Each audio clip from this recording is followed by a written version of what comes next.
perturbación y el presidente no puede prorrogar la vigencia. Néstor, eso es lo primero, Néstor, pero lo segundo y más importante, lo segundo y más importante, permítame, Luis Ernesto, es el monto, porque pues el presidente no puede simplemente decirle voy a poner, digamos, 19% de impuesto a los juegos de suerte y azar durante 90 días y eso significa un recaudo de 1 billón de pesos, sino que tiene que justificar en qué se lo va a gastar y en qué se lo va a gastar en el corto plazo. No es simplemente recoger plata en una alcancía para invertir, digamos, dentro de 3 años en el Catatumbo a hacer una carretera. No, para eso no. Él tiene que justificar que dentro de la vigencia de la conmoción va a hacer unas inversiones que son las que le van a permitir cambiar la situación del Catatumbo. Pero eso es muy importante. Entonces, seguramente la tarifa que va a tener que decretar el presidente no va a poder ser la tarifa plena, porque a mí me parece difícil que justifiquen la inversión de 1 billón de pesos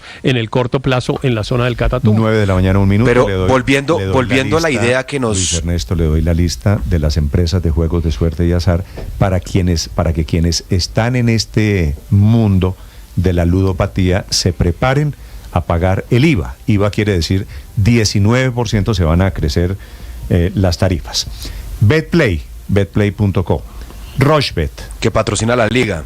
Betplay es el patrocinador del fútbol oficial, colombiano. claro, de la liga masculina y femenina en Colombia. Rochebet, Wplay, ¿se llama así? Wplay, sí, wplay.co. Codere, Yajuego, Bwin. ¿Yo qué dije? Bwin. ¿No es lo mismo Bwin que Bwin? Bueno, sí. Betson suena Group. más bonito. Apostemos a que es Bwin. Samba, Ajá. Rivalo, Sportium, Luquia, Full Reto, Megapuestas, Wonderbait y Stake. Este es el mundo, Felipe, de las apuestas. Es que esto crece que ha crecido una barbaridad. Sí, como no solo en Colombia, Néstor, mire. En todo el mundo. Mire, ¿Quién Néstor, es Enrique? En España, Enrique, ¿quién es el patrocinador de la Liga Española? O del Real Madrid, tal vez. Bwin está en camisetas de fútbol, sin duda.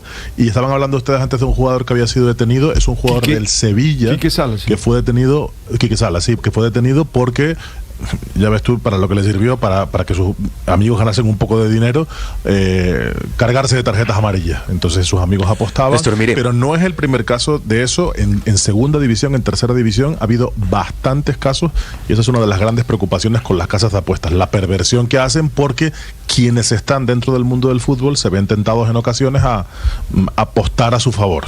Néstor, pero además preguntémonos quiénes son los que apuestan, Luis, Alberto. Aquí que le habían metido 7, aquí que sale al central del Sevilla, le habían metido 7 amarillas en los últimos 7 partidos. Entonces, ahí comenzó la sospecha, revisaron y sus amigos, que eran los que apostaban, sus familiares, sus primos, se habían ganado 10,000, 20,000 dólares. Euros, pues. Pero ese es el menor de los problemas con tema de las apuestas deportivas, Alberto. El verdadero problema es la adicción, la ludopatía. Es que recordemos que las apuestas, y lo dicen estudios psicólogos y demás, pueden ser tan adictivas como una sustancia química, como el tabaco, como la nicotina, como el alcohol. Y lo que ha hecho el Estado a lo largo del tiempo es de manera... Los productos que son legales, como el tabaco, como el alcohol, pero cuyo consumo se quiere desincentivar, es gravarlo. Y no solo para desincentivarlo, su consumo, sino también para mitigar los daños que causa ese consumo de esa sustancia. Pues les informo que los juegos de azar, lamentablemente, los que están apostando no son el señor Luis Carlos Sarmiento Angulo, que saca su teléfono y apuesta, sino personas muy pobres que con lo poquito que tienen lo apuestan y terminan después en problemados y esa plata, si esa plata se hace, pues lamentablemente los más vulnerables son los que más tienden a caer en esta adicción al chance, a los juegos de chance de azar. Y esto no es un problema únicamente en Colombia, Néstor. Mire, en el mundo entero, el hecho de que sea tan accesible... El IVA, Luis Ernesto, no los va a sacar de ese mundo de las apuestas, ¿no? Pues ojalá, pero le va a subir el costo, y además le va a subir el costo, Néstor, a algo que, hay que decirlo con toda la claridad, no genera valor ni productividad. Si usted, si un impuesto, o sea, ¿qué valor se crea porque alguien apueste?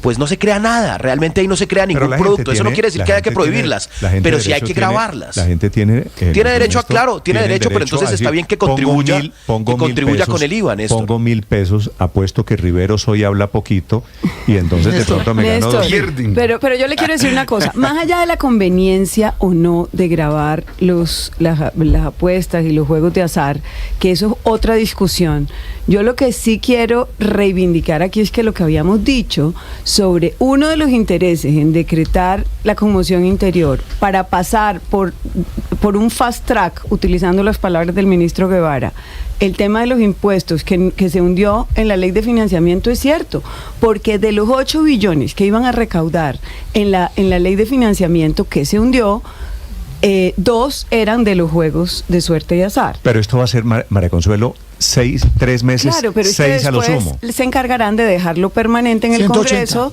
de dejarlo permanente. Bueno, pero ahí ya será el Congreso, no el gobierno. Claro, aprobarlo el Congreso en una ley. Pero usted lo ambienta primero. Pues el Congreso lo aprueba en una ley, pues está bien. Pero todo el mundo sabe que lo que querían era, entre otras cosas, pasar por la puerta de atrás la ley de financiamiento y ahí está la prueba. Bueno, lo consiguieron, efectivamente. 9 de la mañana, 6 minutos. Es mañana de conmoción interior y de nuevos impuestos, o por lo menos un nuevo impuesto que confirmó esta mañana Aurelio, aquí el ministro de Hacienda. Pongámosle números a esto.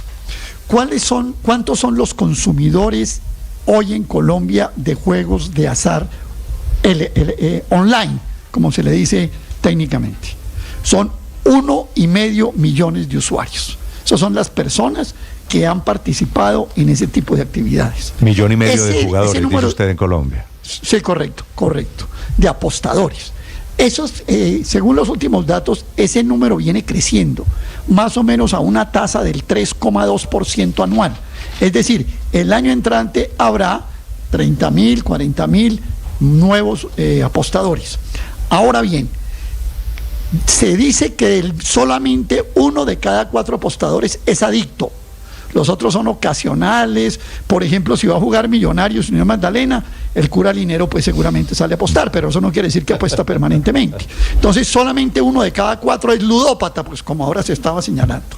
Y Néstor, ¿cuánto es la... ¿Usted alguna vez, Aurelio, perdóneme la curiosidad, ¿usted alguna vez ha apostado, se ha metido alguna de estas apuestas en línea? Nunca en mi vida, ni en línea ni fuera de línea. ¿Usted alguna vez ha apostado? Cero. No, señor. Ahora resulta que nadie. No, yo no. ¿Ospina, usted alguna vez ha apostado? Pero es yo he apostado importante. con usted y le he ganado, pero en línea no. Pero es importante, Néstor, es importante que se tenga en cuenta una cosa, pero hay que tener en cuenta una cosa: quienes pagan ese impuesto son esos usuarios. Es que, de hecho, las empresas van a pagar, no, las empresas no van a pagar un peso. Eso es un impuesto indirecto que se le traslada al contribuyente, se le traslada al usuario. Aquí ni Bewin, ni no sé qué, ni si sé cuándo van a pagar un solo peso. No, esto es para los usuarios. Esto es de acuerdo, esto es para las empresas. Pero es que estamos hablando como si estuviéramos... Estamos los que van a pagar el nuevo. Néstor, estamos hablando de esto como si se tratara de grabar el pan, Dios mío. ¿Estamos quiénes? Es que estamos grabando algo que crea adicción, estamos grabando algo que no ¿Quién ha dicho que las apuestas son como el pan? Nada a generar, pues estamos aquí cuando dicen, no, es que lo van a pagar los usuarios. Pues claro que lo van a pagar los usuarios, así como pagan los usuarios que consumen tabaco un impuesto al tabaco, así como pagan un impuesto al licor quien consume licor. Y además, la buena noticia es que esa plata se va a destinar justamente para las personas que ahorita no tienen ni para comer pan, ni para tomar leche, que están en un albergue en el Catatumbo. Entonces, pues yo sí creo que esto es la definición absoluta de justicia tributaria. Esperemos que salgan los decretos. Eso todavía lo sabemos. Esta es la noticia de la mañana. Para terminar, seguimos en la misma línea. Sí, seguimos en la misma línea de lo que ha dicho el doctor Gómez, que es licor, tabaco, juego, fuentes de recursos en Colombia. Es que realmente seguimos estando en los mismos monopolios. La salud se financia que dejó la corona española. Los estancos. Pero, estamos todavía en la época de los estancos. Y Néstor, para terminar. El estado estanco, sí, señor.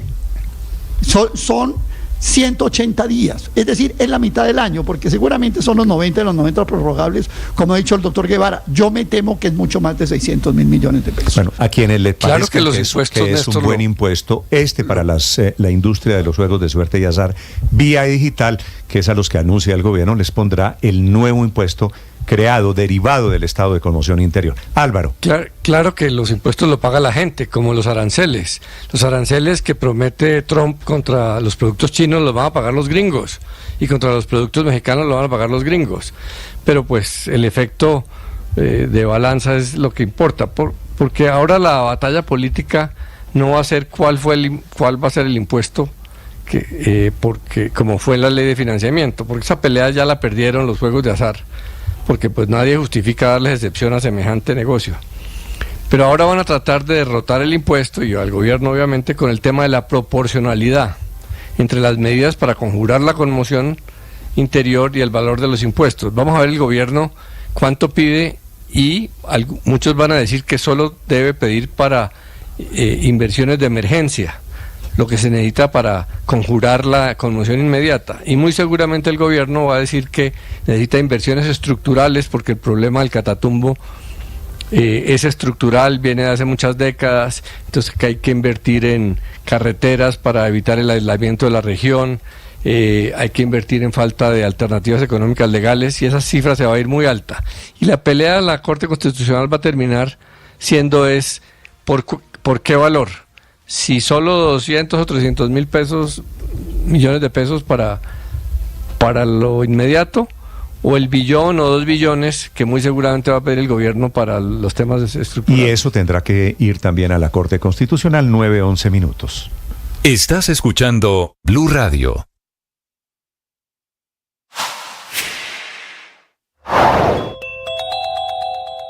Terminaron los operativos militares del señor Maduro en la zona de frontera. Por si quedaba alguna duda de que el chavismo pues piensa en un enfrentamiento armado, o que pueda darse ese escenario en cualquier momento, y que por eso hace ejercicios militares, pues efectivamente es así, y la justificación o la razón es para defender la democracia, así de directo y sin rodeos lo señaló Nicolás Maduro al dar pues este balance de lo que fueron las prácticas militares de los últimos 2 días, donde mostró centenares de armas, aviones Sukhoi, tanquetas, vehículos blindados, helicópteros, y la tropa armada, más de 150.000 movilizándose por todo el país. Pero no solo piensa en ese escenario de una confrontación armada desde el exterior, es decir, una invasión, sino incluso que sea algo interno, y que por eso hay que mantener en práctica constante, decía él, el músculo de la República. Y desplegamos la fusión popular militar policial en todo el país. Ellos creen que estamos jugando, no estamos jugando. Nos estamos preparando permanentemente para la lucha armada en defensa de la democracia, de la paz, de la institucionalidad, de la estabilidad y del derecho al futuro de Venezuela. Uno de los escenarios específicos que se plantea el gobierno y que fue parte de estos ejercicios militares es que hay un ataque de la delincuencia organizada y el ingreso de grupos paramilitares a través de la frontera con Colombia.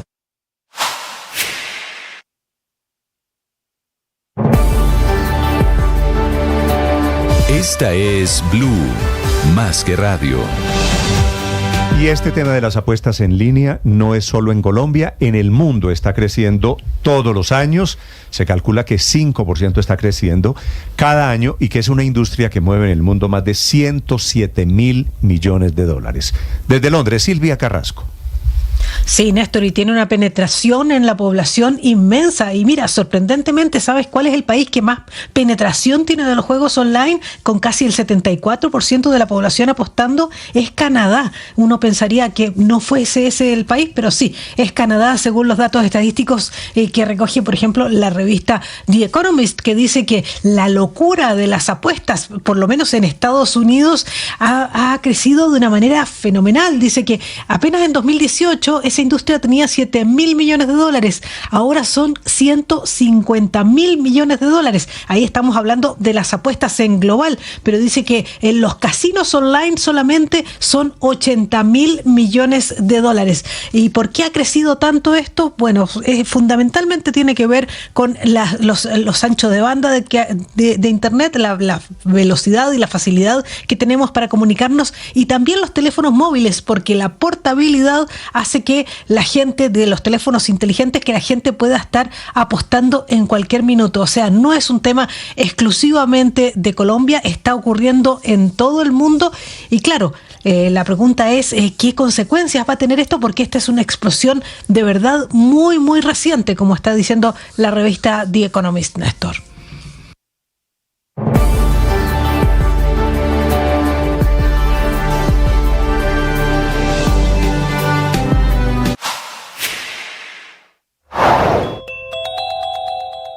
Una guerra, digo, esta que ha sobrepasado todos los límites. El ELN ha cercado, inclusive con minas antipersona, los caminos a los colegios y las propias escuelas del Catatumbo, lo cual va a dificultar el regreso a clases que tienen previsto allí en Norte de Santander para la semana entrante. Están violando cualquier principio ético en la guerra que suele desbordar cualquier ética. Esta del ELN es particularmente inclemente. Anuncia la secretaria de Educación en Norte de Santander que el lunes deben retomarse las clases en algunos colegios. Parece, la verdad, esta mañana una opción imposible porque siguen los asesinatos y la gente está lejos de poder regresar a algún nivel de normalidad. Los enfrentamientos, las minas antipersona, que han provocado también que 500 profesores en esos municipios del Catatumbo lleguen a Cúcuta y Ocaña. Es decir, el drama humanitario apenas arranca.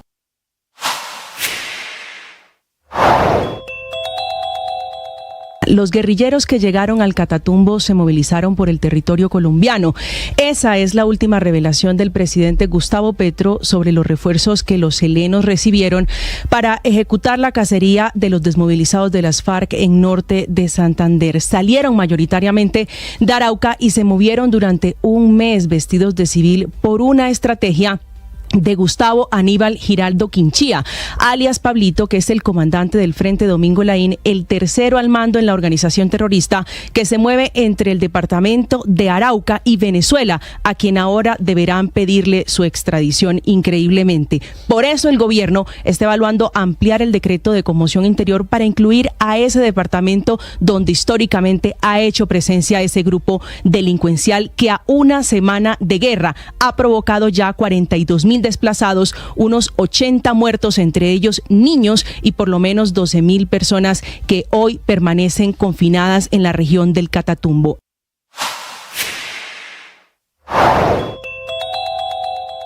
Segunda llamada de Donald Trump a un líder extranjero fue a Nayib Bukele, el presidente de El Salvador, a quien le está pidiendo ayuda para frenar el Tren de Aragua. Uno lo podría llamar como el eje trompista del hemisferio. Arranca aquí en Estados Unidos, pasa por El Salvador y llega hasta Argentina.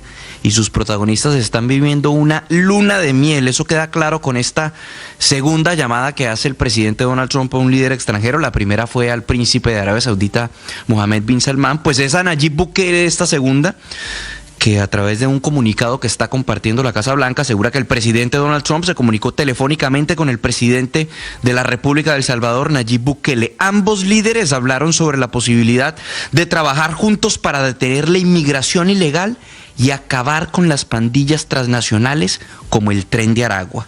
El presidente Trump también elogió el liderazgo del presidente Bukele en la región y el ejemplo que da a otras naciones del hemisferio. Estás escuchando Blue Radio y BlueRadio.com. Atención, acaba de ser asesinado en Armenia un congresista, lo fue hasta el año 2010, Óscar Gómez Agudelo, un hombre controvertido que hacía un programa de radio en una emisora allí en Armenia. Nelson Murillo. Néstor, buenos días. Efectivamente nos encontramos sobre la calle 10 entre carreras 16 y 17, donde a esta hora peritos de la Fiscalía adelantan el levantamiento de los restos del cuerpo sin vida de Óscar Gómez Agudelo, periodista, también figura pública y política en el departamento del Quindío. El ataque se registró con arma de fuego justo antes de que Óscar Gómez Agudelo ingresara a las instalaciones de la emisora Rumba del Café, donde realizaba de 8 a 9 de la mañana un programa conocido como La Comunidad por la Comunidad, un programa en el que él, además de editorializar acerca de la situación social y política del departamento, también hacía gestiones por la comunidad. Por ejemplo, lo llamaba una señora pidiéndole un medicamento, él se encargaba de hacer la gestión para lograr que ese medicamento le llegara a la persona que lo necesitaba. Por eso, cientos de personas se congregan alrededor de este sector, acompañando de alguna manera con sus oraciones o simplemente observando lo que sucedió con este ex representante de la Cámara por el Quindío, también político y a su vez periodista. Hay que mencionar también, Néstor, que a esta hora se encuentran unidades de la policía, del ejército, de la fiscalía e incluso hasta guardas de tránsito en el lugar de los hechos. Se adelanta también un plan candado en la ciudad para tratar de establecer donde se encuentran los que causaron la muerte de Óscar Gómez Agudelo esta mañana sobre las 7:50 de la mañana aproximadamente, justo antes de que ingresara a su programa La Comunidad por la Comunidad. Nelson, gracias. Desde Armenia, 9 de la mañana, 19 minutos. La otra noticia urgente, buena noticia, acaban de ser rescatados los 25 campesinos que estaban atrapados en las montañas del Catatumbo, en norte de Santander. Los del video de ayer, que seguramente usted los vio, Felipe, con banderas blancas pidiendo que alguien les prestara alguna clase de ayuda humanitaria. Muy conmovedor ese video. Lograron sacarlos después de un gran trabajo de organismos humanitarios. Felipe García. Hola Néstor, sí señor, esta madrugada finalmente fueron evacuados los 25 campesinos que estaban atrapados en la vereda Guachimán, Parte Alta, ubicada en el municipio de Tibú, y que alertaron estar siendo perseguidos por la guerrilla del ELN. Estos campesinos, según indicaban, llevaban varios días escondidos en la montaña con banderas blancas, huyendo precisamente del ELN, que los tenía cercados y amenazados de muerte. La ubicación la confirmó el Ministerio de Defensa, que informó a su vez que todo el grupo fue trasladado a Cúcuta, norte de Santander, ciudad a la que han llegado miles de desplazados por la escalada de violencia entre el ELN y las disidencias de las FARC, y donde justamente, Néstor, acaba de llegar el ministro de Defensa, Iván Velázquez, con toda la cúpula militar justamente a evaluar toda esta situación, la crisis humanitaria que se vive en esta zona del país. Recordemos lo que decían esos campesinos en el momento en el que alertaron que estaban encerrados allí en la montaña. Les quiero pedir que por favor nos ayuden, porque yo soy la presidenta de Guachimán Parte Alta, tengo 22 personas conmigo acá, hace 8 días ya prácticamente, ya tenemos 6 días sin comer nada y hemos buscado cómo salirnos, pero no hemos podido. Las carreteras están minadas, el ELN está en las partes de la vía principal. Hoy salieron 2 muchachos y los mataron. En las imágenes, Néstor, que recordemos fueron difundidas en redes sociales, se veía este grupo de más de 20 personas rodeados de selva, huyendo de las amenazas de muerte del ELN. Allí alertaron también que llevaban varios días sin comer y le pedían urgente ayuda a las autoridades para poder salir de esta zona, teniendo en cuenta que, según indicaban, serían asesinados en caso de intentar salir. De hecho, alertaron que 2 jóvenes salieron en ese momento de las montañas y fueron asesinados por el ELN, pues confirma entonces el Ministerio de Defensa que finalmente fueron rescatados y llevados a la ciudad de Cúcuta. Estás escuchando Blue Radio.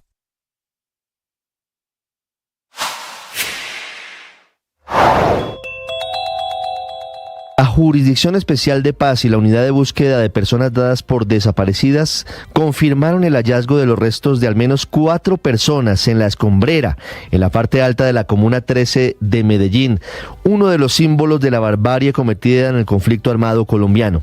Las 4 víctimas halladas en las últimas semanas en La Escombrera, según la JEP, fueron asesinadas con arma de fuego, con tiro de gracia. En al menos uno de los casos se sospecha que la víctima fue torturada. En La Escombrera, dice la JEP, incluso mataron al menos a 2 de estas 4 personas. Según las cifras de la Unidad de Búsqueda de Personas Dadas por Desaparecidas, hay más de 502 personas de las que nunca se supo nada más en la Comuna 13 de Medellín. Radio. Estamos otra vez recabando la misma situación. ¿Cuántas pérdidas se generaron por el estallido social? Innumerables, y los empresarios nos la repiten cada vez. Pues bueno, a nosotros no nos gusta eso, pero si es la única opción que nos van a dejar, pues yo, Fabio Arias, presidente nacional de la CUT, convocaré nuevamente al estallido social porque no tengo otra opción. Yo, Fabio Arias, presidente de la CUT, convocaré nuevamente a un estallido social. Señor Arias, buenos días. Buenos días, Néstor, para usted y toda su audiencia. Esto fue en una audiencia de la Comisión Séptima del Senado en el Valle del Cauca, en donde están discutiendo la reforma laboral. Están haciendo audiencias en diferentes regiones del país. Señor Arias, esto de convocaremos nuevamente al estallido social, por otro lado, ¿es la confesión de que efectivamente ustedes estuvieron detrás del estallido social hace 4 años?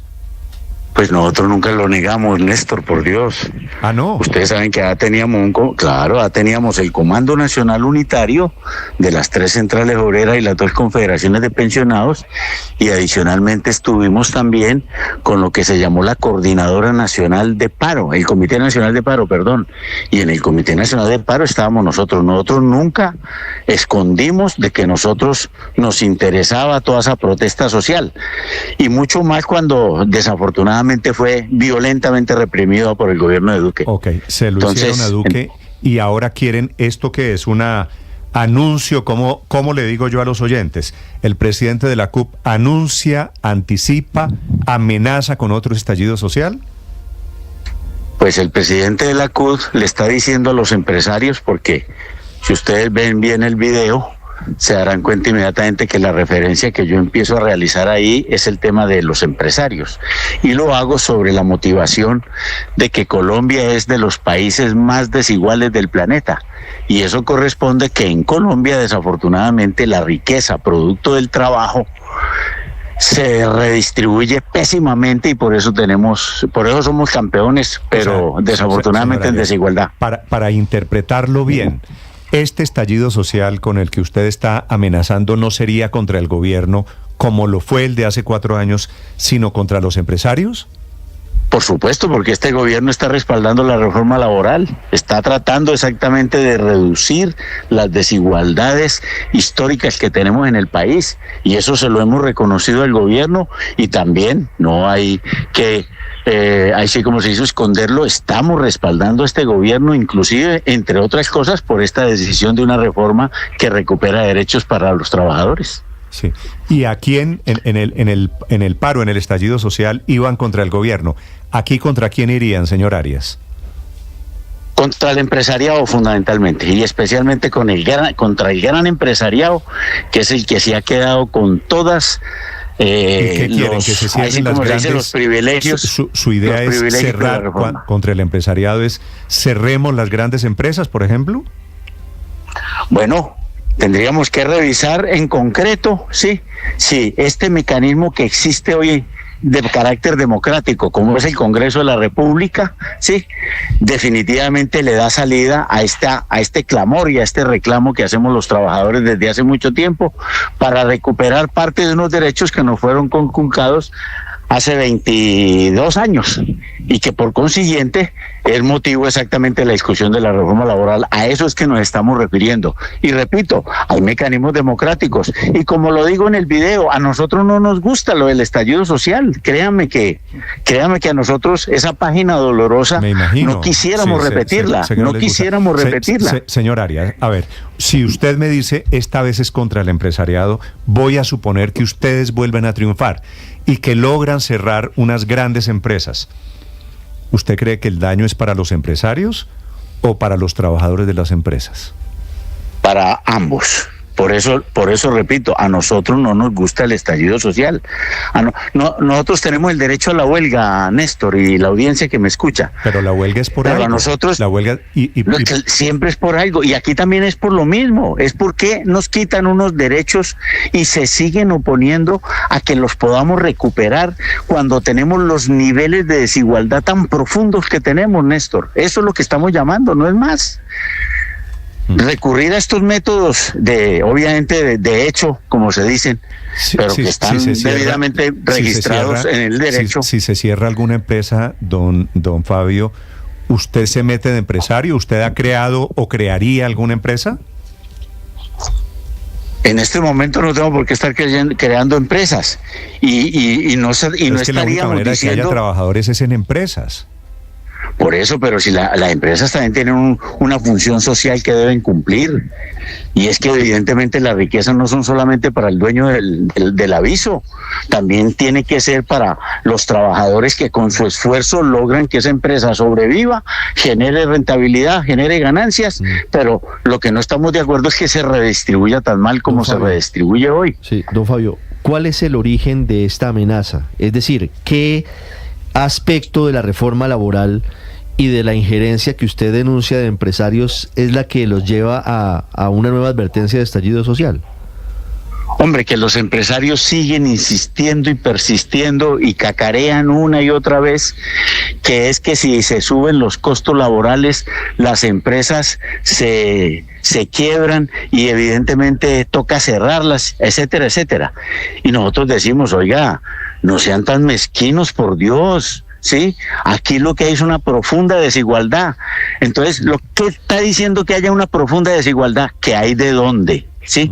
Que hay de dónde. Es simple y llanamente que los que la tienen cedan parte de esa riqueza, no más, y los que no la tenemos, por lo menos no la reconozcan. Claro, yo le pido un favor, don Fabio, porque sus argumentos pueden ser adecuados para usted y para la CUT y para los sindicatos, pero siguen siendo genéricos. Hablando de la reforma laboral, ¿en qué punto, en qué artículo o en contra de qué parte de la reforma laboral se han manifestado los empresarios que los lleva a ustedes a decir que son mezquinos?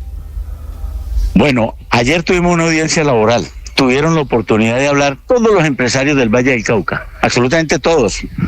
La senadora Norma Hurtado, que era la que convocaba, etcétera, etcétera, tuvo obviamente la precaución de llevarlos a todos. Y cada uno hizo su particular reclamo, ¿sí?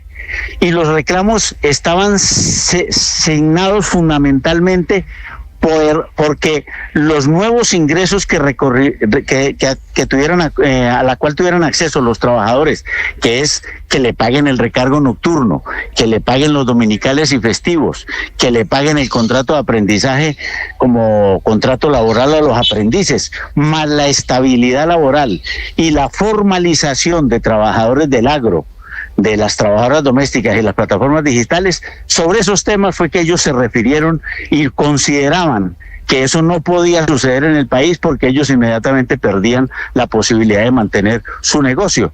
Nosotros les dijimos, eso no es cierto, por dos razones fundamentales. Primero, porque en el 2002 todos los anteriores empresarios sí podían contratarlos con esas condiciones que hoy ya no las tienen, porque a partir del 2002 se las quitaron a los trabajadores. Y por otra razón, el nivel de desigualdad del país significa que hay de dónde coger para redistribuir. Ese es el punto. Señor Arias, a ver, esto se define en un escenario que usted conoce mejor que yo, que es el Congreso de Colombia, ¿cierto?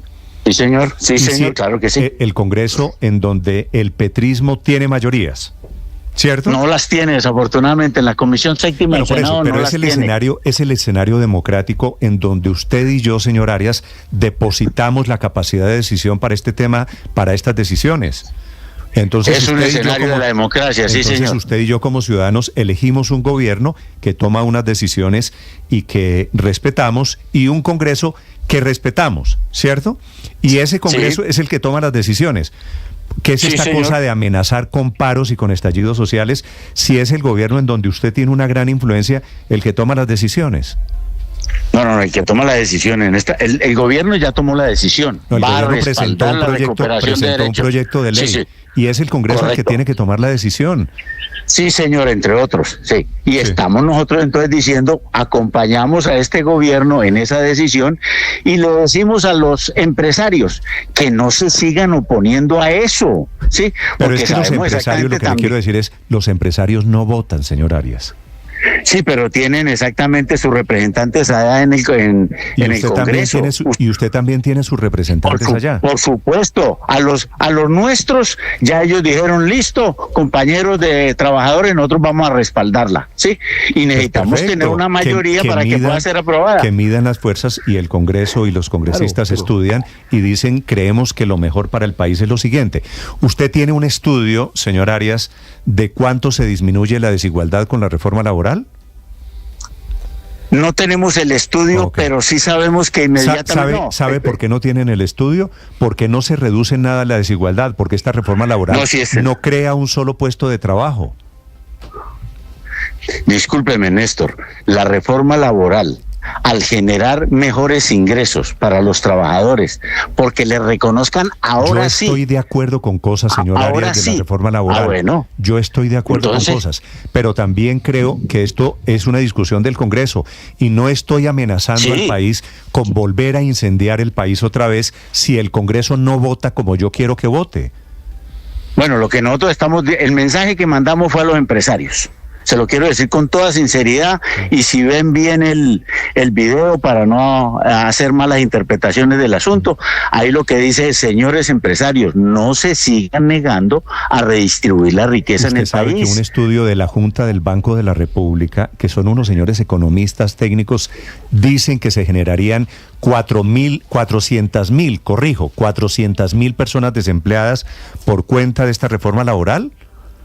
Esos fueron los mismos que hicieron el estudio de la ley 789 del 2002, donde nos quitaron estos derechos. El hijo del ministro de Hacienda, Ricardo Bonilla. Espéreme, Por eso, y dijeron en esa oportunidad que se crearían 700.000 empleos, y fue mentira. Sí, bueno. Entonces, ¿y yo cómo hago para saber quién dice la verdad? Pues es el Congreso el que tiene que estudiar estas cifras. Pues la única verdad la que podemos tener es, sí, usted habla exactamente de la desigualdad.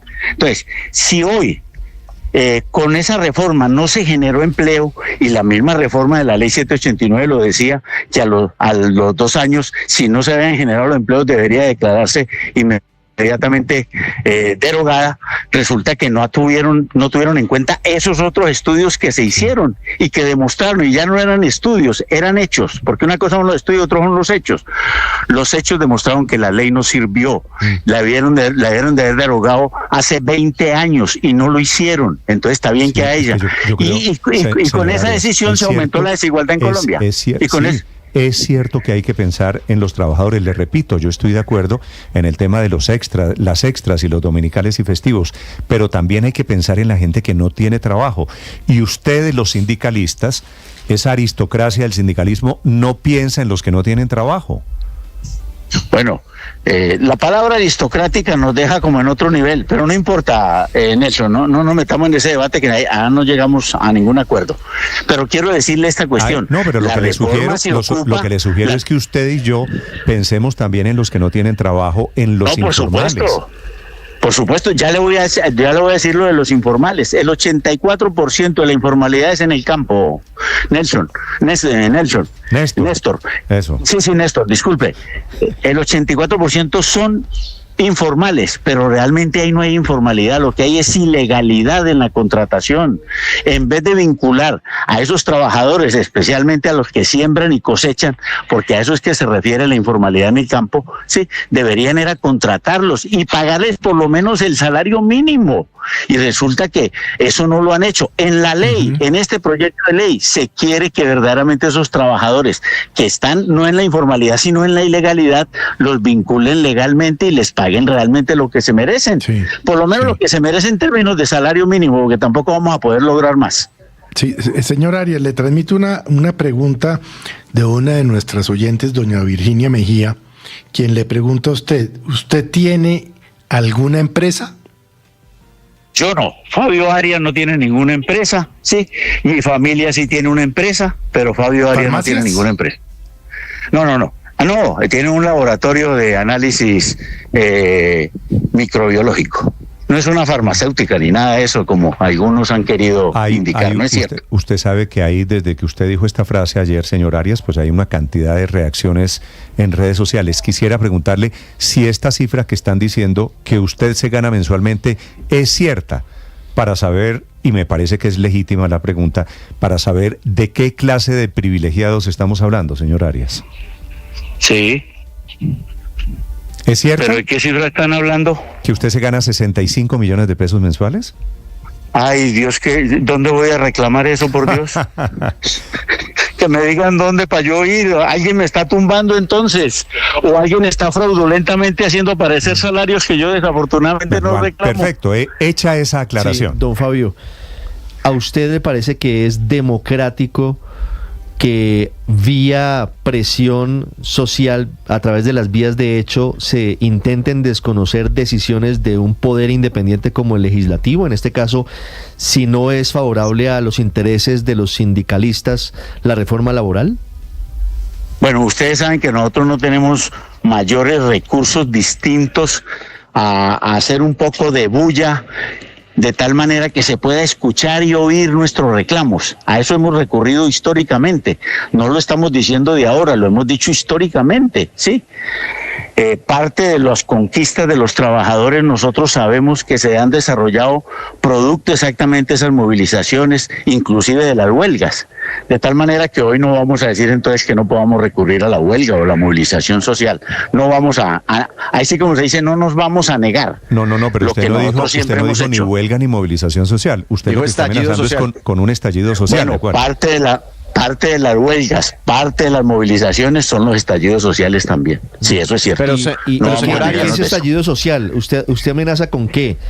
Con convocar primera línea. Yo no amenazo. Yo no amenazo con nada, solamente con incendiar instalaciones públicas. Por supuesto que no.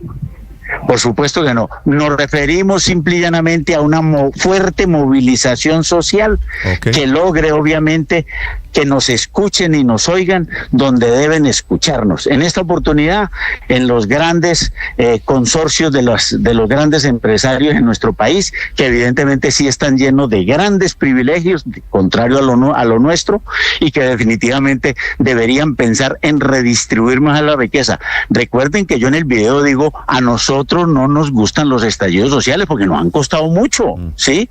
Es que aquí no estoy hablando pues de una situación en la cual nosotros estamos, este es el paraíso. No, el paraíso es que nos podamos entender. Arias, ¿usted realmente cree que los allá en esa esquina, los malos, los perversos empresarios ricos de este país, y en esta esquina, los buenos trabajadores? Yo creo que hay buenos... ¿Quieren seguir dividiendo al país? ¿No se dan cuenta que ustedes, los trabajadores, trabajan por cuenta de que hay unos empresarios? Sí. Y los empresarios tienen ganancias gracias a nosotros. También, eso también es absolutamente cierto. Claro. Eso es cierto. Y no hay unos empresarios malos y no hay unos trabajadores buenos. Se trata de que esos empresarios que tienen unas grandes ganancias producto de nuestro trabajo redistribuyan mejor eso. Vuelvo y repito la tesis. Nosotros somos campeones, pero en desigualdad. Eso no tiene sentido.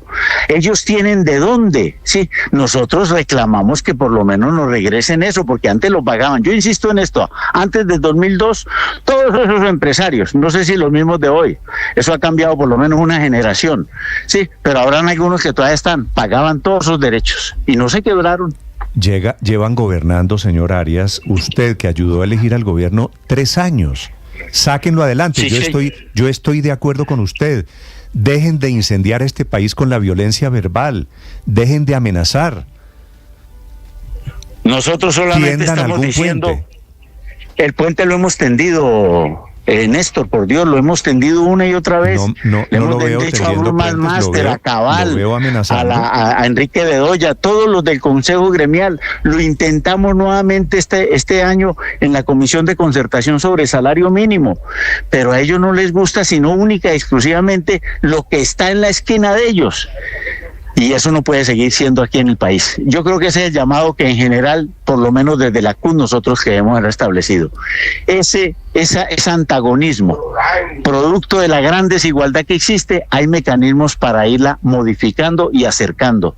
Y nosotros decimos, bajémonos en el ranking siquiera al 10º lugar, a ver si de pronto nos va mejor. Gran desigualdad que no arregla en absolutamente nada esta reforma laboral, pero esa discusión yo creo que hay que dejársela al Congreso de Colombia. Señor Arias, le mando un saludo, feliz año. Igualmente para usted, Néstor, y toda su audiencia. Chao, buen día para todos y todas. Gracias por la aclaración, señor. 9:42. Estás escuchando Blue Radio.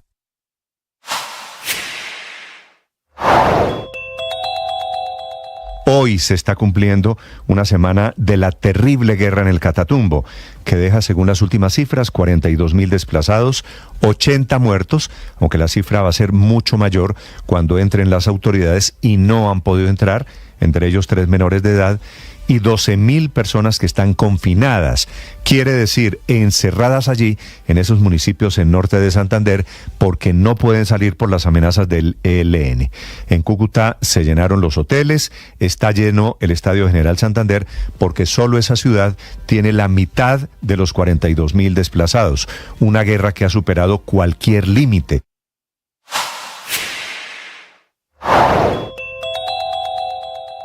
La noticia del momento aquí en Blue Radio. El gobierno nacional está emitiendo en este momento el decreto de conmoción interior. Es un documento.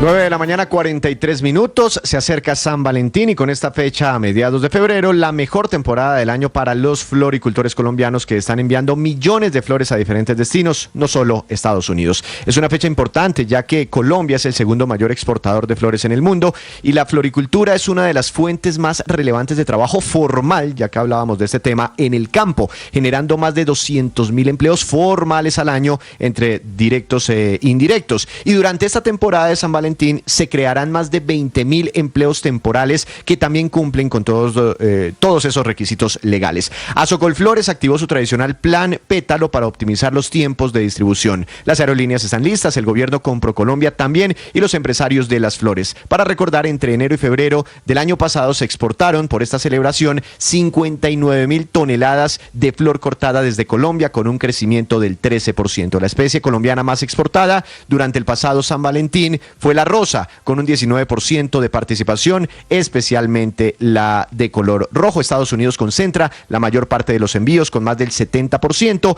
pero hay crecimientos importantes en Reino Unido, Asia, Canadá, Holanda y Japón. Así las cosas, los floricultores esperan con optimismo esta nueva temporada. Tienen muy buenas expectativas para este año, con un San Valentín que ya representa alrededor del 15% de sus exportaciones totales al año.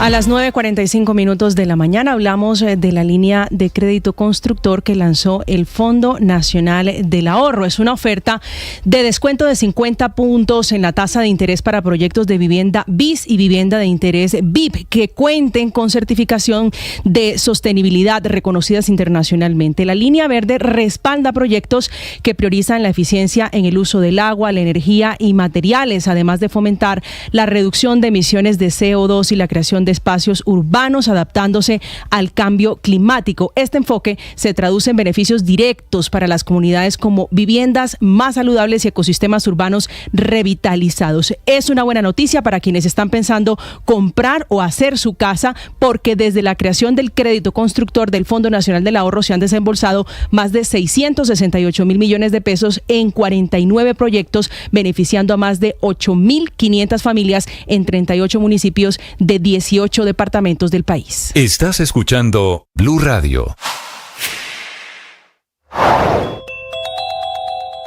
Esta mañana, muy temprano, el presidente Petro está trinando, respondiéndole a los muchos críticos del gobierno, diciendo que no se puede criticar desde la comodidad. El presidente Petro le responde a una crítica de Catherine Juinao, de quien era amigo cuando ella lo apoyó en campaña, diciendo que es una burla lo que esta parlamentaria, ella, Catherine Juinao, hace desde su comodidad, y dice que vamos aquí a combatir la soberanía nacional. Quienes no saben de eso, al menos respeten, que puede ser un mensaje a los muchos críticos de la falta de presencia del Estado en este momento. El presidente Petro, la verdad, un poquito intolerante ante la legítima crítica.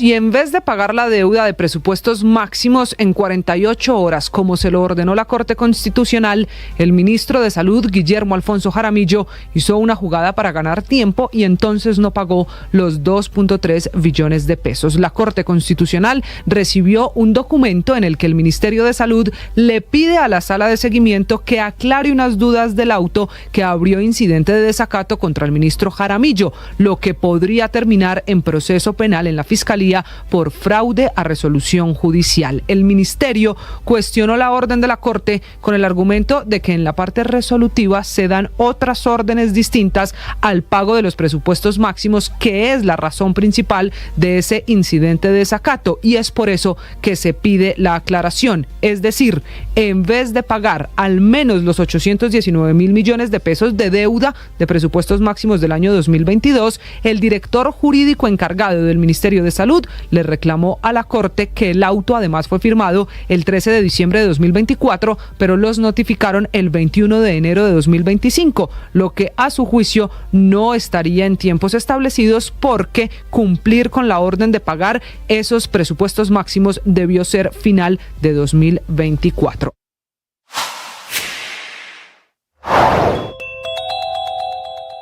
Hoy en Mañana Mañanas Blue de 7 a 8 de la mañana, el profesor Leonard Lobo y la secretaria de Educación de Norte de Santander, Xiomara Aurón, hablaron de la difícil situación que viven estudiantes y docentes por el conflicto armado en esta zona del país y explicaron que el inicio de clases se dará de manera gradual. Por otro lado, los detalles del decreto de conmoción que emitió el Gobierno Nacional para atender la crítica situación en Norte de Santander.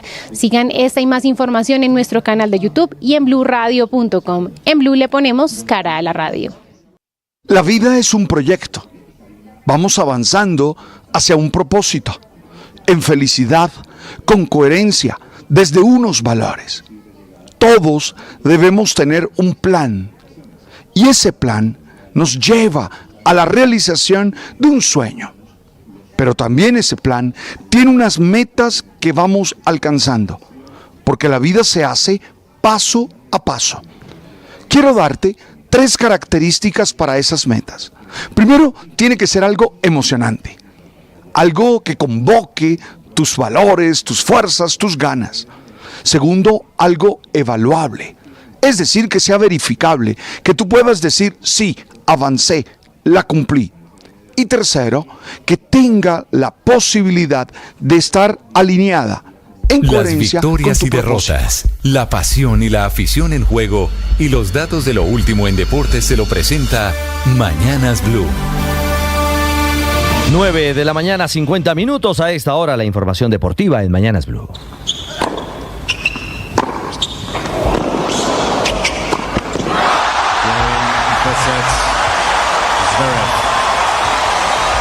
No se puede creer la pelota que falla Novak Djokovic. Después de 1 hora 21.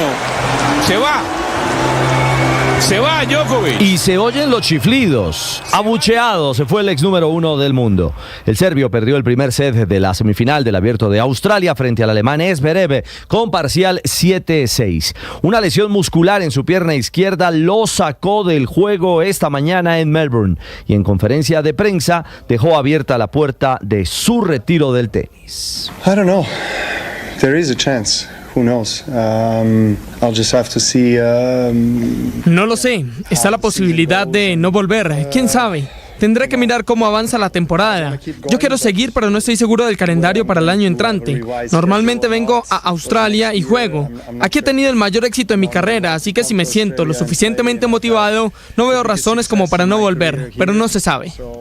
Se va Djokovic y ahora Alexander Zverev irá por la corona de Australia frente al 1 del mundo, el italiano Jannik Sinner, quien superó en la otra semifinal al estadounidense Ben Shelton con parciales 7-6, 6-2 y 6-2. Linda Caicedo y tiene velocidad para explotar y para que nazca el tercero de Real Madrid a toda velocidad. Se la lleva Linda frente al arquero, así va a ser. ¡Linda!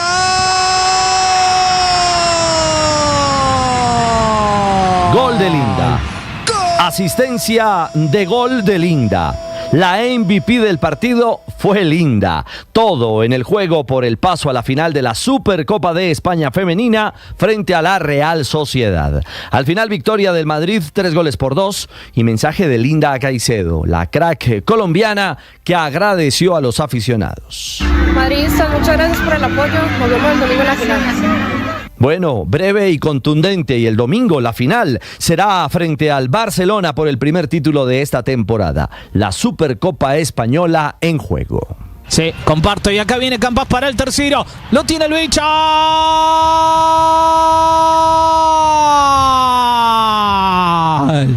¡Gol! Fue Hamilton Campas. El gol del colombiano selló la victoria 3-0 de Rosario Central en su visita a Godoy Cruz. Primer gol de Campas en la temporada 2025. Fue a lo primero un partido como confuso, había mucho calor, no encontrábamos el segundo respiro. Creo que los 2 goles rápidos nos sirvió mucho y bueno, creo que fue al último ya un partido perfecto. Tuvimos por hacer más gol, pero bueno, ahí tenemos para mejorar cosas. Y por Campas, que aspira a mejorar cosas, arranca esta temporada con pie derecho, con el deseo de superar sus números del año anterior, en el que marcó 5 goles y realizó 3 asistencias en su temporada. Hoy en Colombia arranca la liga. En Tunja, Boyacá Boyacá Chicó recibirá al Atlético Bucaramanga. Y en Santa Marta, Unión Magdalena, que vuelve después de 2 años a la A, se enfrentará a Millonarios, al equipo que hoy dirige David González y que no contará con Macalister Silva, que sufrió un golpe en la rodilla del que no se recuperó. Hoy en el Estadio Sierra Nevada será el debut del nuevo entrenador del conjunto azul. Esperanzados de una nueva temporada que arranca, de empezar con pie derecho. Hemos tenido, si bien ha sido poco, 3 semanas, ya se empiezan a ver cosas, estamos muy a gusto con lo que hemos visto en los entrenamientos y esperamos que en el partido se pueda trasladar eso que hemos hecho y poder sacar un buen resultado. Y un tema que sigue en la agenda de Millos, Falcao García y su permanencia en el club. Lo único que nosotros podemos decir es que el club está haciendo todo lo posible. Llegamos al momento donde ya todos ustedes se dieron cuenta, donde la negociación no pudo continuar. Se han reanudado y todo eso es por parte del club. El club tiene el mayor de los intereses en que se pueda dar por todo lo que significa que él esté aquí con nosotros. Esperemos a ver qué pasa. Hoy debe haber humo blanco sobre la novela Falcao, que aún no termina.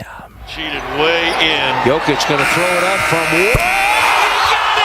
oh my, Nikola Jokic.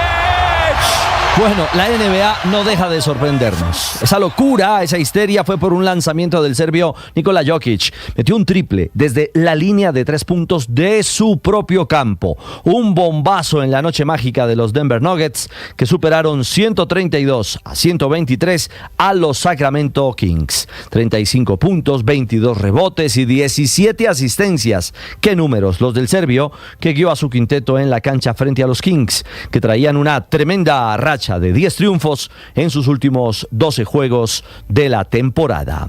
Con los gigantes de la NBA cerramos la información deportiva. 9:55 a esta hora en Mañanas Blue. Estás escuchando Blue Radio.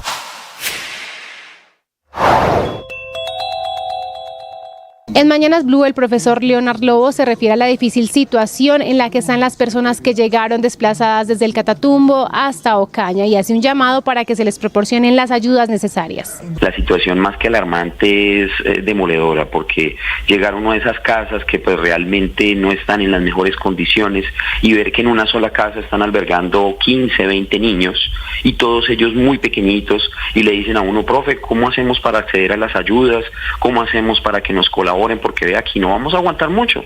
Y sin contar el hecho de cuando llega uno al coliseo y encuentra a esas personas, los padres de familia que uno atendía allá en el colegio, tirados en colchonetas ahí en el piso, o sea, hacinados. Eran las 11 de la mañana, no habían comido nada todavía, y cuando llega la comida es para los niños, porque pues como hemos mencionado, hombre, las ayudas no van a sobrar, necesitamos comida para la gente, necesitamos elementos de primera necesidad, porque la situación humanitaria aquí en Ocaña es gravísima, porque primero la ciudad no estaba preparada para recibir una migración tan fuerte, tan grande, y en unas condiciones de vulnerabilidad tan evidentes. Sigan esos contenidos en nuestro canal de YouTube. En Blue le ponemos cara a la radio.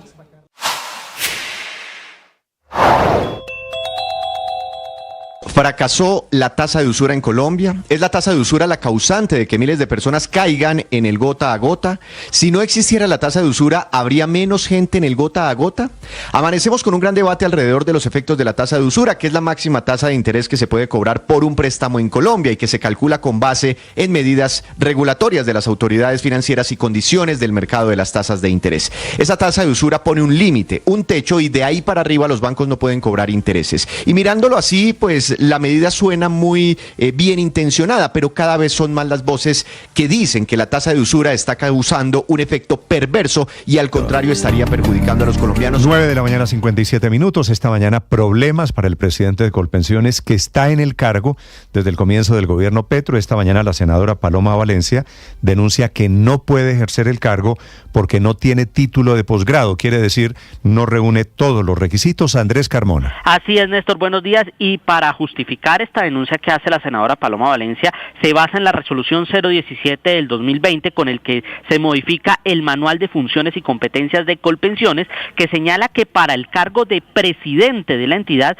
se requiere título profesional, título de posgrado y tarjeta profesional en los casos que exige la ley. En ese caso, la senadora Valencia mostró la hoja de vida del presidente Dusan, quien para acceder al cargo señaló que tenía un máster en Dirección de Relaciones Públicas y Gabinetes de Comunicación, pero que esos estudios los había realizado en el exterior. Según el decreto 1083 de 2015, los funcionarios que tomen posesión de diferentes cargos en entidades públicas tienen hasta 2 años para presentar la homologación de los títulos en caso de realizar estudios en el exterior, pues esa fecha venció el pasado 2 de diciembre de 2024. Es por eso que la senadora Valencia le solicitó a Colpensiones y al presidente Dusan que le entregaran los documentos que acreditaban tanto los estudios en el exterior como dicha homologación. Sin embargo, el pasado 17 de enero recibió la respuesta sin tener dicha documentación. También le preguntó a los integrantes de la Junta Directiva de Colpensiones si justificaban el nombramiento de Dusan frente a esta falta de homologación de la maestría. Sin embargo, ninguno de los miembros, salvo la doctora Alejandra Sánchez, respondió a las inquietudes de la senadora Valencia. Adicionalmente, la senadora del Centro Democrático denuncia que si no se tienen estos requisitos, Dusan debería ser revocado y todas sus actuaciones estarían viciadas por la ley. Gracias, Andrés. 959. Se parece un poquito este caso al del director de Migración, que efectivamente no pudo homologar títulos. Sí, señor. Fernando García Manosalva, él tuvo que salir del cargo porque estudió en España y se pasaron los 2 años que tenía según la ley para homologar sus títulos en Colombia y no logró sacar adelante ese trámite. Por eso tuvo que salir del cargo. Entre otras cosas, seguimos hoy en interinidad en la Dirección de Migración Colombia. Se había dicho que Nigeria Rentería iba a ser la directora, pero eso se cayó. En riesgo, pues, el cargo de presidente de Colpensiones en vísperas de una reforma pensional. Son las 10 en punto. Atención. Esta mañana la Fiscalía y la Policía están oficializando ante la Interpol la solicitud para reactivar las órdenes de captura contra los jefes del ELN, 31 cabecillas. Juan Esteban Quintero. Néstor, buenos días. Luego de que la Fiscalía anunciara que se reactivaban las órdenes de captura de estos 31 cabecillas del ELN, se conoció que todos los procesos judiciales que tengan en el exterior también se reactivan. Es por eso, Néstor, que la fiscal Luz Adriana Camargo anunció que ya se articulan todas las tareas con Policía Judicial para que las oficinas de Interpol en todo el mundo empiecen la persecución a estos miembros de la guerrilla, muchos de ellos en territorio venezolano o en su mayoría en el vecino país, que estaban en las mesas de negociación con el gobierno Petro en el marco de la paz total. Eso fue lo que dijo la fiscal Luz Adriana Camargo desde